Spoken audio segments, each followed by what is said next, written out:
Good morning. എല്ലാവർക്കും സുഖമാണോ? ഞാൻ ദാ രാവിലെ ബ്രേക്ക്ഫാസ്റ്റ് ഉണ്ടാക്കിയതിൻ്റെ ബാക്കിയാണ് എൻ്റെ ഡ്രസ്സിന്മേൽ ഉള്ളത്. കടലക്കറി ഉണ്ടാക്കിയതാണ് കേട്ടോ. കറക്റ്റ് നല്ല വൈറ്റ് കളർ ഇട്ട ദിവസം തന്നെ പണി കിട്ടി. എൻ്റെ വീട്ടിലിടുന്ന നൈറ്റ് ഡ്രസ്സ് ഒരുപാട് പേർക്ക് ഇഷ്ടമാണെന്ന് പറയാറുണ്ട്. എപ്പോഴും ഞാൻ ചൂസ് ചെയ്യാറുള്ളത് ഇതുപോലെ ലൈറ്റ് കളേഴ്സാണ്. എനിക്ക് പണ്ട് മുതലേ വാങ്ങിക്കാൻ ഇൻട്രസ്റ്റ് ഉള്ളത് പുറത്തിടുന്ന ഡ്രസ്സിനേക്കാളൊക്കെ വീട്ടിലിട്ടുകൊണ്ടിരിക്കുന്ന നോർമൽ നൈറ്റ് വെയറും കാര്യങ്ങളൊക്കെയാണ്. എനിക്ക് അതിൽ ചെറിയൊരു ഒബ്സഷൻ ഉണ്ട്. അപ്പോൾ ലൈറ്റ് കളേഴ്സിനോടാണ് എനിക്ക് ഏറ്റവും അട്രാക്ഷൻ ഉള്ളത്. അതുപോലെ തന്നെ സൂക്ഷിക്കുകയും വേണം, ഇല്ലെങ്കിൽ ഇതേപോലത്തെ പണിയൊക്കെ കിട്ടും കേട്ടോ.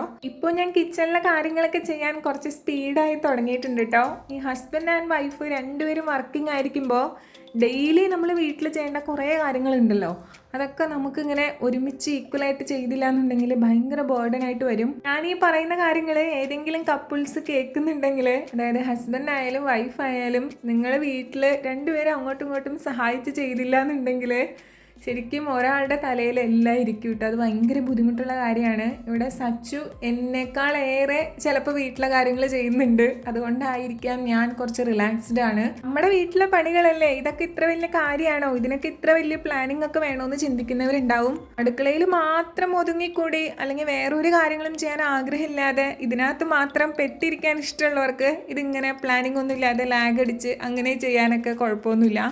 പക്ഷെ അതിനപ്പുറത്തേക്കൊരു ലൈഫ് ആഗ്രഹിക്കുന്നവർക്ക് എന്തായാലും ഇതൊക്കെ വെൽ പ്ലാൻഡ് ആയിട്ട് ചെയ്താലാണ് കാര്യങ്ങളൊക്കെ സ്മൂത്ത് ആയിട്ട് പോവുള്ളൂ. നമുക്ക് ഹെൽത്തി ഫുഡ് കഴിക്കണമെങ്കിൽ നമ്മൾ അടുക്കളപ്പണി എടുത്തേ പറ്റൂ. പക്ഷെ അത് മാത്രമല്ല ലൈഫ്, നമുക്ക് അതിൻ്റെ അപ്പുറത്തേക്ക് കുറേ സ്വപ്നങ്ങളും കുറേ ആഗ്രഹങ്ങളും ഒക്കെ ഉണ്ട്. അതിനെല്ലാം ബാലൻസ് ചെയ്ത് കൊണ്ടുപോകാനാണ് നമ്മൾ ഈ കാര്യങ്ങളൊക്കെ പ്ലാൻ ചെയ്ത് ചെയ്യുന്നത്. ഞാൻ നേരത്തെ സച്ചിൻ്റെ തൊപ്പിയും പിടിച്ച് നിന്നത് ആളത് കൊണ്ടുപോകാൻ മറന്നുപോയപ്പോൾ എടുക്കാൻ വേണ്ടി തിരിച്ചു വന്നതാണ്. അതിനുവേണ്ടി വെയിറ്റ് ചെയ്ത് നിന്നതാണ് കേട്ടോ. അപ്പോൾ ഇന്നത്തെ എൻ്റെ രാവിലത്തെ കുറച്ച് സമയം ഇങ്ങനെയൊക്കെ തന്നെയായിരുന്നു. അപ്പോൾ എന്തൊക്കെയാണ് നിങ്ങളുടെ രാവിലത്തെ വിശേഷങ്ങൾ? എല്ലാവർക്കും ഹാവ് എ നൈസ് ഡേ.